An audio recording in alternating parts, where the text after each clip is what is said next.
afternoon sa ating viewer. So mag 6 o'clock na. Overtime tayo ngayon dahil mayroon man si Sir. Ito yung first time niya ngayon. Tapos sa jury. Siya po ay salo tayo dito dahil isa po siyang joyrider. Pakilala ka muna sa ano, Sir? I'm Jim, taga-rento rin sa Butuan. Dating truck driver, saka nagmamasada ng single motor. Saka gustong magsiman. Gustong kumita ng medyo.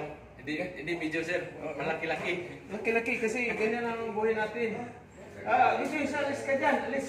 Sibuk matalsikan ka diya. So, natin ngayon, extra na tayo overtime kasi D1 niya, first niya ngayon. So, tuturuan natin siya na pinaka-basic. So, ito yung mga, kanina rin yon yung tawag nito, yung bago rin, D1 din kanina. No? Tapos si James, Tukayo. So, kailangan ba, balot, no? Balot ang mukha para hindi ma-welding burn. Tapos ipasok ito dito. So flat lang naman, pwede pa walang apron. Pero pag nag-vertical overhead, kailangan may apron. So hawakan ko yung okay, ito sa'yo, walang yan bag. Ito. Okay.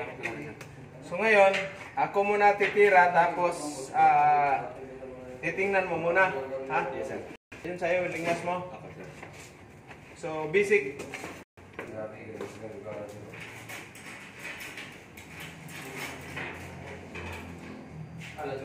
60-13 tayo.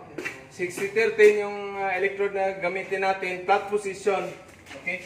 So, sa welding, yung sa theory natin, di ba, mayroon tayong mga PPE. No? Ano itong PPE? Kailangan may safety shoes, coverall, welding gloves, tapos welding mask, at saka yung balot sa mukha. Ito yon. Kailangan pag nagtiltig kayo sa flux or slag, kailangan may protection always sa mata. No? Tapos steel brush kasi malikabok man. Ayos tong kamay ni yung taga-kuan. Baguhan natin. Baguhan ata yan, sir? Hindi. Dalawa yun. Isa, Manila at saka yung yung tawag nito. Kailangan magaling ka sa gripping nito. Gripping. Malakas yung grip mo. Okay, so yung angle ng electrode, no? Number 1, setting natin sa amperahe, tama na yan, mga 110, no? Tapos, mayroon tayong tinatawag na 5C. Bakit Tagalog ka, Boss James? Kasi kasihan sa mga kasama namin, Tagalog din. Tsaka kung mag-apply ka na doon sa Maynila, Tagalog na rin. Yan ang tama, no? Kasi pag sa Maynila, Tagalog naman yung national language natin. Pag sa barko naman kayo, international language, English. So, kailangan practicein natin kayo ng Tagalog, no? So, yung basic ng welding, ito, flat muna tayo. So, mayroon tayong tinatawag na 5C, 5 C. Number 1, core current setting, tapos yung angle of electrode mo, no? Yung ganyan. Tapos yung distance, no? Kailangan yung mga 3 mm, no? To 3.5. Medyo kumikindang-kindang kung natin, no? Yan, sir. Lagyan natin ng steel plate. Ito muna, oh. Ito. Yan, dun. Yan ba? Dire.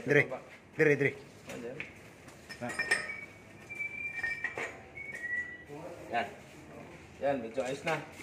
So, 5C, stands for, yung 5 essential, no? So, current setting, number 1, setting ng amperahe mo. Current setting. Current setting, tapos yung angle ng electrode mo, tama. Tapos yung distance ng arc. Yung arc, ito yung between metal at saka yung electrode mo, no? Yung arc. Tapos yung speed. Yung bilis ng takbo mo at saka yung manipulation mo, ano ba yan? Zigzag, bilog-bilog, o ano ba yan, no? Okay, anyway, titingin ka muna. Yes, ha? Ako muna didimo, no? So, overtime tayo ngayon. Libre to, coffee lang yung ko mamaya, coffee, okay? Okay, itanggalin mo yung mo yung ilong mo para at least makaginawa ka ng pati mo nga, yan. Okay?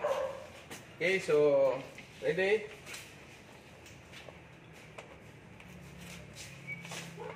Okay? Kailangan lang to. maluwag lang yung pagkahawak mo dito sa electrode holder. No? Tapos ito yung ano mo rin, balikat or itong elbow mo. Kailangan na ano lang, yung malambot, ano lang ba, hindi matigas yung ano mo. Okay, so sa gitna ako dadaan.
Okay.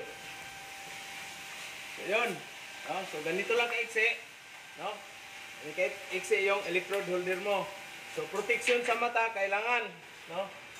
Protection sa mata. Tapos, itong chipping hammer. Ito yung